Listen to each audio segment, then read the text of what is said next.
Hello అండి, అందరికీ నమస్కారం. Welcome back to my channel Punnu creations.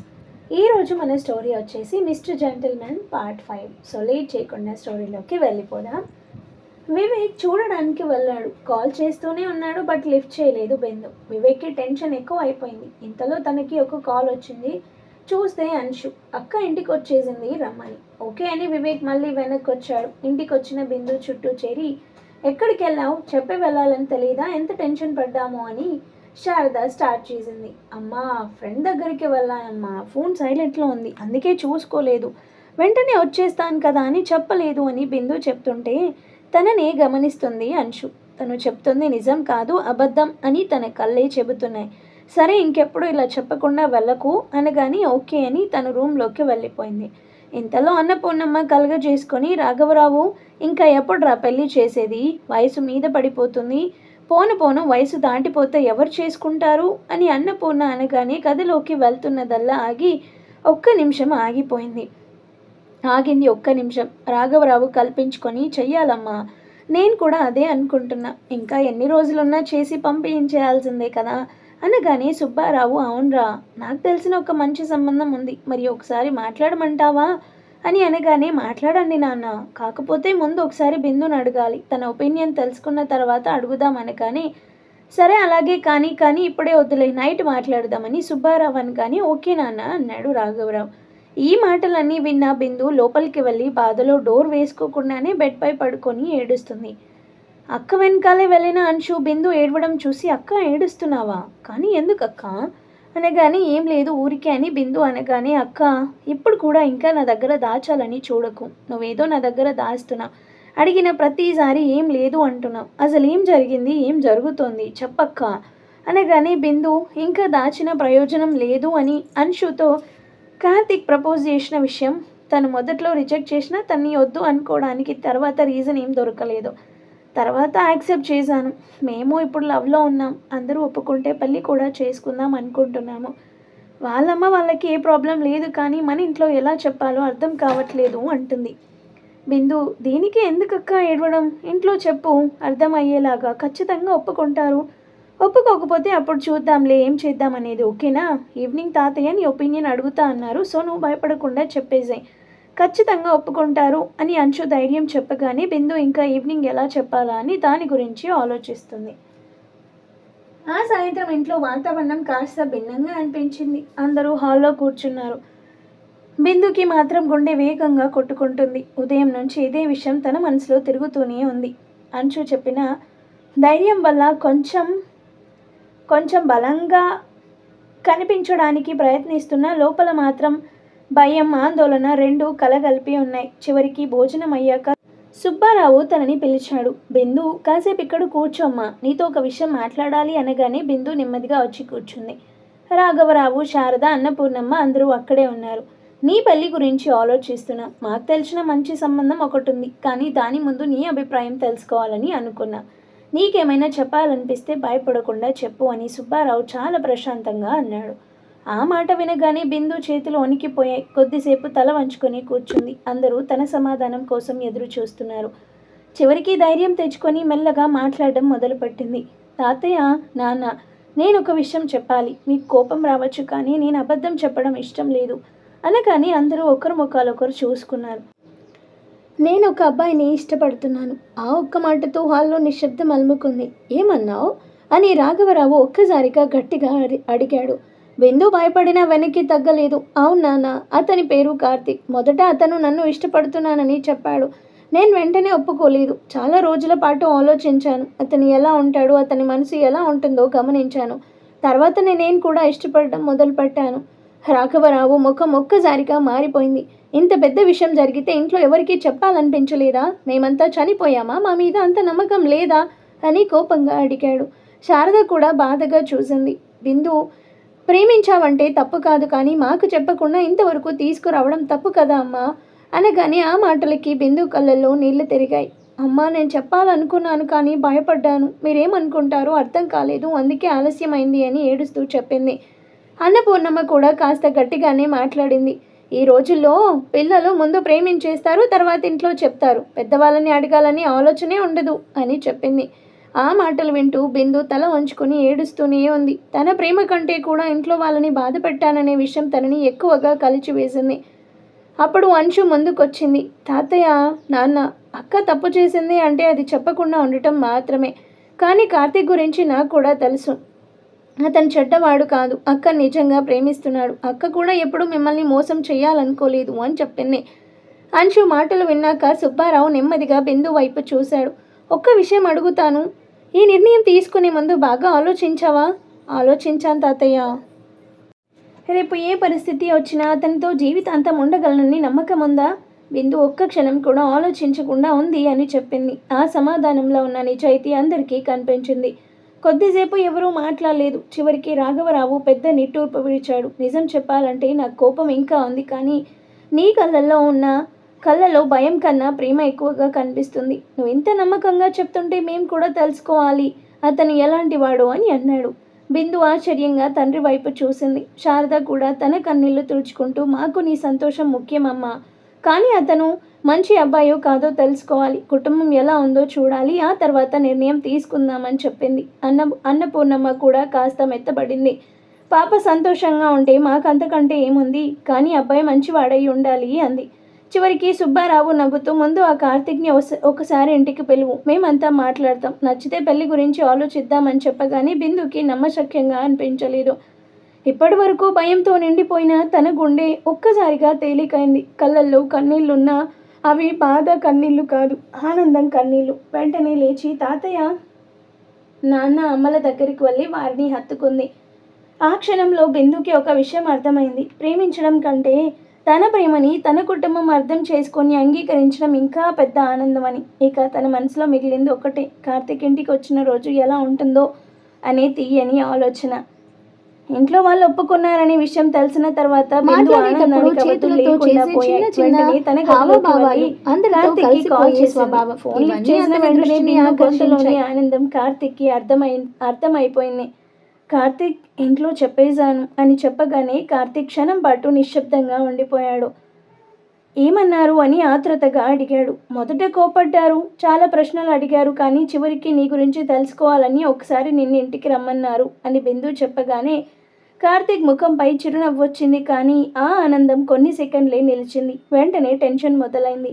అంటే నీ నాన్న, తాతయ్య అందరి ముందు కూర్చొని మాట్లాడాలా అని అడిగాడు.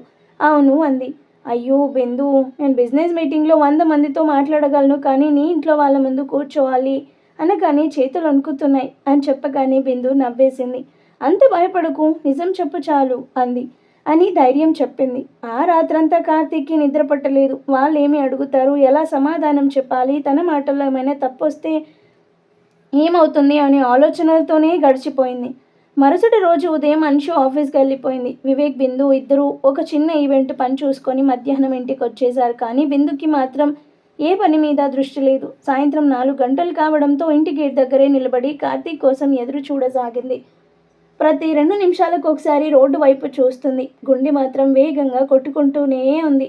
కొద్దిసేపటి తర్వాత ఒక కార్ ఇంటి ముందు ఆగింది. అందులో నుంచి కార్తీక్ దిగాడు. సాధారణంగా చాలా కాన్ఫిడెంట్గా ఉండే అతని ముఖంలో కూడా ఈ రోజు కాస్త టెన్షన్ స్పష్టంగా కనిపిస్తుంది. బిందు దగ్గరకు వచ్చి, నేను బాగానే ఉన్నానా అని అడిగాడు.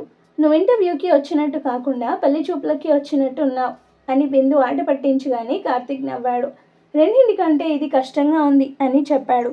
ఇద్దరూ కలిసి లోపలికి వెళ్ళారు.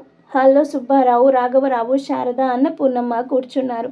కార్తీక్ లోపలికి వచ్చి అందరికీ నమస్కారం చెప్పాడు. అతని వినయం చూసి మొదటి అభిప్రాయం అందరికీ బాగానే అనిపించింది. కూర్చో బాబు అని సుబ్బారావు చెప్పడంతో కార్తీక్ నెమ్మదిగా కూర్చున్నాడు. మొదట కొద్దిసేపు సాధారణ విషయాలే మాట్లాడారు. చదువు, ఉద్యోగం, కుటుంబం గురించి అడిగారు. కార్తీక్ కూడా ఎక్కడో తడబడకుండా ప్రశాంతంగా సమాధానాలు చెప్పాడు. కొద్దిసేపటి తర్వాత రాఘవరావు అసలు విషయానికి వచ్చాడు. కార్తీక్, నువ్వు బిందుని ఇష్టపడుతున్నావని తెలుసు, కానీ నాకొక విషయం చెప్పు. ప్రేమించడం ఒకటి, జీవితాంతం బాధ్యత తీసుకోవడం ఇంకొకటి. నా కూతుర్ని ఎందుకు పెళ్లి చేసుకోవాలనుకుంటున్నావు అని నేరుగా అడిగాడు. ఆ ప్రశ్నకి కార్తీక్ కాసేపు ఆలోచించాడు.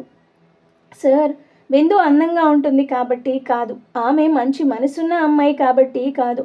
అవన్నీ కారణాలు కావచ్చు, కానీ నేను ఆమెని పెళ్లి చేసుకోవాలనుకోవడానికి అసలు కారణమే ఏంటంటే ఆమె నా జీవితంలో ఉండాలి అనిపిస్తుంది. నేను సంతోషంగా ఉన్నప్పుడు పక్కనుండే వ్యక్తి మాత్రమే కాదు, నేను కష్టాల్లో ఉన్నప్పుడు కూడా నా చేతిని వదలని వ్యక్తి బిందు అని నమ్ముతున్నాను అని చెప్పాడు. ఆ సమాధానం విన్న తర్వాత హాల్లో కొద్దిసేపు నిశ్శబ్దం నెలకొంది. సుబ్బారావు మళ్ళీ అడిగాడు, రేపు జీవితంలో సమస్యలు వస్తే, అభిప్రాయ భేదాలు వస్తే అని. అప్పుడు పారిపోను సార్, మాట్లాడి పరిష్కారం వెతుకుతాను. ఎందుకంటే ప్రేమ అంటే సంతోషమైన రోజుల్లో మాత్రమే కలిసి ఉండటం కాదు, కష్టాల్లో కూడా పక్కనే నిలబడడం అని కార్తీక్ చెప్పాడు. శారద చాలా జాగ్రత్తగా అతని మాటలు గమనిస్తుంది. చివరికి ఆమె అడిగింది, మా అమ్మాయిని సంతోషంగా ఉంచగలవని నమ్మకమా అని అనగానే కార్తీక్ చిరునవ్వు నవ్వాడు. ప్రతిరోజు సంతోషంగా ఉంచుతాను అని హామీ ఇవ్వలేనాంటీ, కానీ ఆమె ఏడవడానికి కారణం నేనవ్వను అని మాత్రం మాట ఇవ్వగలను అన్నాడు. ఆ మాట విన్న వెంటనే బిందు కళ్ళల్లో నీళ్లు తిరిగాయి. శారద ముఖంలో కూడా చిన్న నవ్వు కనిపించింది. అన్నపూర్ణమ్మ కూడా ఈసారి నవ్వుతూ, సరే బాబు, మాటలు బాగానే చెబుతున్నావు, ఇప్పుడు ఆ మాటలు జీవితాంతం నిలబెట్టుకుంటే చాలు అంది. చివరికి సుబ్బారావు రాఘవరావు వైపు చూశాడు. రాఘవరావు కూడా తలూపాడు. మాకు కావాల్సింది ఇదే, మా అమ్మాయిని ప్రేమించే అబ్బాయి మాత్రమే కాదు, ఆమె బాధ్యత తీసుకునే అబ్బాయి కూడా కావాలి. ఈరోజు నీ మాటల్లో ఆ నమ్మకం కనిపించింది అని అన్నాడు. ఆ మాటలు విన్న వెంటనే బిందు ముఖం ఆనందంతో వెలిగిపోయింది. కార్తీక్ కూడా ఊపిరి పీల్చుకున్నాడు. ఇప్పటి వరకు తన మనసులో ఉన్న భయం మొత్తం ఒక్క క్షణంలో కరిగిపోయినట్టుగా అనిపించింది. ఆ సాయంత్రం అక్కడ కూర్చున్న ప్రతి ఒక్కరి ముఖంలోనూ ఒక ప్రశాంతమైన చిరునవ్వు కనిపించింది. ఎందుకంటే ఆ రోజు ఒక్క ప్రేమ కథకి కుటుంబం అనే బలమైన అండ దొరికింది. ఉదయం సమయం ఆ రోజే అంశు ఎప్పటిలాగే ఆఫీస్కి వెళ్ళడానికి బస్టాప్ దగ్గర నిలబడి ఉంది. చేతిలో బ్యాగ్, చెవుల్లో ఇయర్ ఫోన్స్ పెట్టుకొని బస్ కోసం ఎదురు చూస్తుంది. అప్పుడు అక్కడి నుంచి తన పని మీద వెళ్తున్న అర్జున్ కారు నెమ్మదిగా బస్టాప్ వైపు దగ్గర ఆగింది.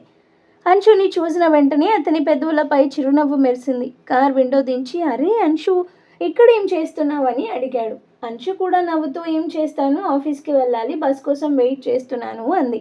వెంటనే అర్జున్, నేను కూడా అటువైపే వెళ్తున్నాను, రా డ్రాప్ చేస్తాను అన్నాడు. అంశుకి అర్జున్ అంటే మంచి ఫ్రెండ్ అని భావన మాత్రమే ఉంది. అందుకే ఎలాంటి సందేహం లేకుండా సరే అంటూ కారులో కూర్చుంది.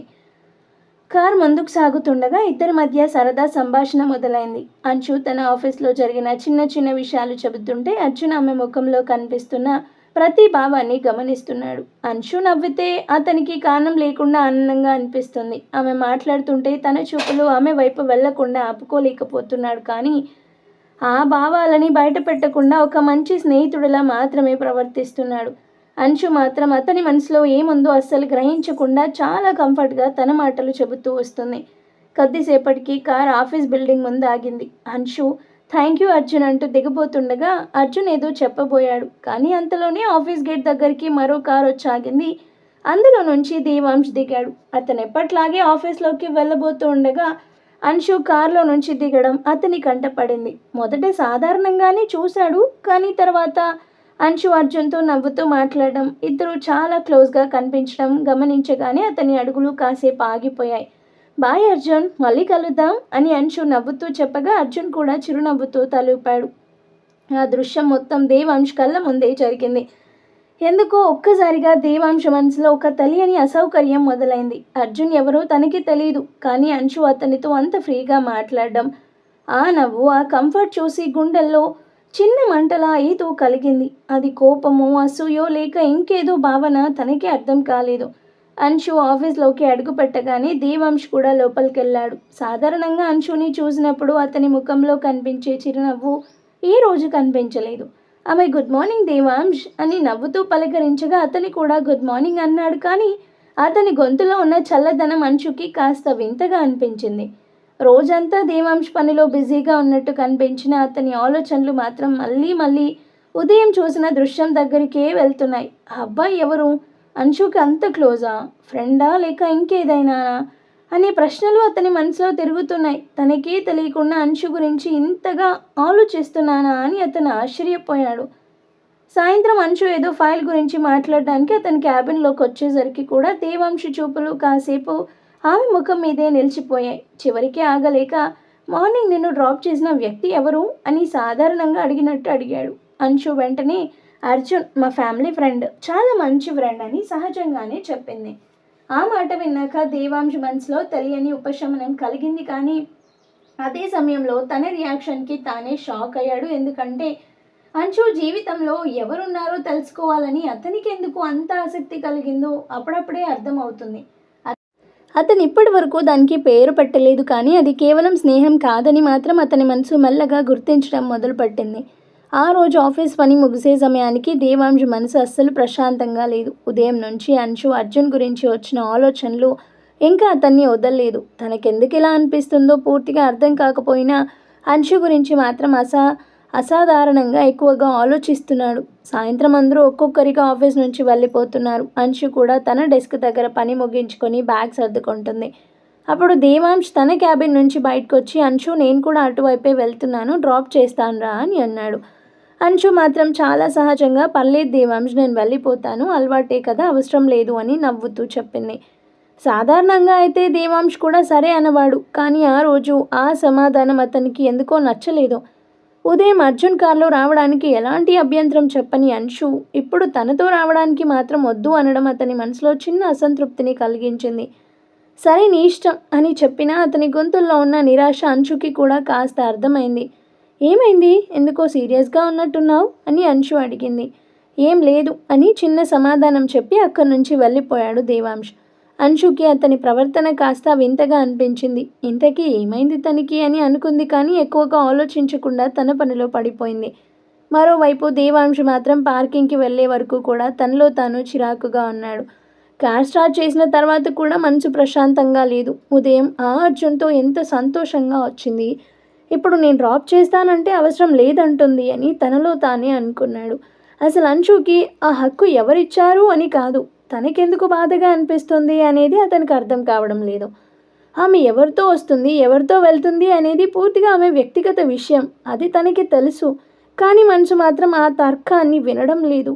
ఇంటికి చేరుకున్న తర్వాత కూడా దేవాంశ్ అసహనంగానే ఉన్నాడు. సాధారణంగా ఇంటికి వచ్చాక తన అమ్మతో సరదాగా మాట్లాడే అతను ఆ రోజు మాత్రం నేరుగా తన గదిలోకి వెళ్ళిపోయాడు. అది గమనించిన వసుంధరాదేవి, ఏమైందిరా, ఆఫీస్లో ఏమైనా ప్రాబ్లం జరిగిందా అని అడిగింది. లేదమ్మా, కాస్త అలసటగా ఉంది అని చెప్పి తప్పించుకున్నాడు. కానీ గదిలో ఒంటరిగా కూర్చున్నాక మాత్రం నిజం నుంచి తప్పించుకోలేకపోయాడు. అతని మనసులో మళ్ళీ మళ్ళీ అంశు నవ్వు, ఉదయం అర్జున్తో మాట్లాడిన తీరు, సాయంత్రం తన ఆఫర్ని తిరస్కరించిన క్షణం తిరుగుతున్నాయి. చివరికి మంచం మీద వెనక్కి వాలుతూ ఒక్క చిరునవ్వు నవ్వుకున్నాడు. దేవాంశ్, నీకు అసలు సమస్య అర్జున్ కాదు, అంశు అని తనలో తానే అనుకున్నాడు. ఎందుకంటే ఆ రోజు మొదటిసారిగా అతను ఒక విషయాన్ని అంగీకరించడం ప్రారంభించాడు. అంశు తన జీవితంలో కేవలం సహోద్యోగి కాదు, ఆమెపై తనకి ఏర్పడుతున్న భావాలు స్నేహాన్ని దాటి ఇంకేదో దిశగా వెళ్తున్నాయి. ఆ నిజమే అతని కోపానికి, అసహనానికి అసలు కారణం. ఆ రాత్రి దేవాంశ్ తన గదిలో ఒంటరిగా కూర్చున్నాడు. రోజు మొత్తం జరిగిన ప్రతి సంఘటన అతని కళ్ళ ముందు తిరుగుతుంది. ఉదయం అర్జున్తో అంశు నవ్వుతూ మాట్లాడడం, సాయంత్రం తన ఆఫర్ని తిరస్కరించడం, ఆ తర్వాత తనకి కలిగిన అసూయ, కోపం, బాధ ఇవన్నీ ఒక్కొక్కటిగా వచ్చాయి. కొంతసేపు తనలో తానే ఆలోచించిన తర్వాత చివరికి అతనికి ఒక విషయం స్పష్టంగా అర్థమైంది. ఇన్నాళ్ళు స్నేహం అనుకున్నది అసలు స్నేహం కాదు. అంశు తన జీవితంలో ఎంత ముఖ్యమైన వ్యక్తిగా మారిపోయిందో ఇప్పుడు పూర్తిగా అర్థమవుతుంది. ఆమె నవ్వితే తనకి సంతోషం కలుగుతుంది, ఆమె బాధపడితే తనకి బాధగా అనిపిస్తుంది. ఆమె మరొకరితో క్లోజ్గా ఉంటే తనకి అసూయ కలుగుతుంది. ఈ భావాలకి ఒకే పేరు ఉంది, ప్రేమ. అదే క్షణంలో దేవాంశ్ తన మనసులోని ఒక నిర్ణయం తీసుకున్నాడు. ఇక ఆలస్యం చేయకూడదు. ఎలాగైనా అంశుకి నా మనసులో మాట చెప్పాలి, లేకపోతే రేపు ఇంకెవరైనా వచ్చి తన జీవితంలో చోటు సంపాదిస్తే నేను చూస్తూ ఉండాల్సిందే అని గట్టిగా అనుకున్నాడు. ఆ నిర్ణయం తీసుకున్న తర్వాత కూడా అతనికి నిద్ర పట్టలేదు. మంచం మీద పడుకొని ఫోన్లో టైం చూస్తున్నాడు. 5 నిమిషాలకు ఒకసారి గడియారం చూస్తూ ఇంకా ఉదయం కాలేదా అని అనుకుంటున్నాడు. అంశుతో మాట్లాడే క్షణాన్ని ఊహించుకుంటూ ఆమె ఎలా రియాక్ట్ అవుతుందో అని ఆలోచిస్తూ, కొన్నిసార్లు నవ్వుకుంటూ, కొన్నిసార్లు టెన్షన్ పడుతూ గడిపాడు. అలా ఆలోచనల మధ్య ఎప్పుడూ అర్ధరాత్రి దాటిపోయింది.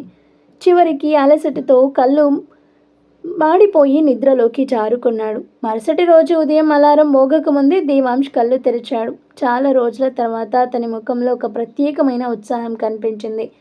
అద్దం ముందు నిలబడి ఏ షర్ట్ వేసుకోవాలి, ఎలా కనిపించాలి అని కూడా ఆలోచించాడు. సాధారణంగా పెద్దగా పట్టించుకొని అతను ఆ రోజు మాత్రం ప్రతి చిన్న విషయాన్ని జాగ్రత్తగా చూసుకున్నాడు. ఈరోజు ఎలాగైనా చెప్పేస్తాను, ఇంకో రోజు కూడా వెయిట్ చేయను అని మనసులో అనుకుంటూ చిరునవ్వుతో రెడీ అయ్యాడు. ఇంట్లో వాళ్ళతో కూడా చాలా ఉత్సాహంగా మాట్లాడి సాధారణం కంటే ముందుగానే ఆఫీస్కి బయలుదేరిపోయాడు మన హీరో దేవాంశ్. మరి వెళ్ళిన తర్వాత తనకి ప్రపోజ్ చేస్తే తను యాక్సెప్ట్ చేస్తుందా, ఏం జరుగుతుందనేది మనం నెక్స్ట్ ఎపిసోడ్లో చూద్దాం. స్టోరీ నచ్చితే లైక్ చేయండి అండ్ అలాగే మన ఛానల్ని కూడా సబ్స్క్రైబ్ చేసుకొని హైప్ ఆప్షన్ని క్లిక్ చేసి పాయింట్స్ ఇవ్వండి. Thank you.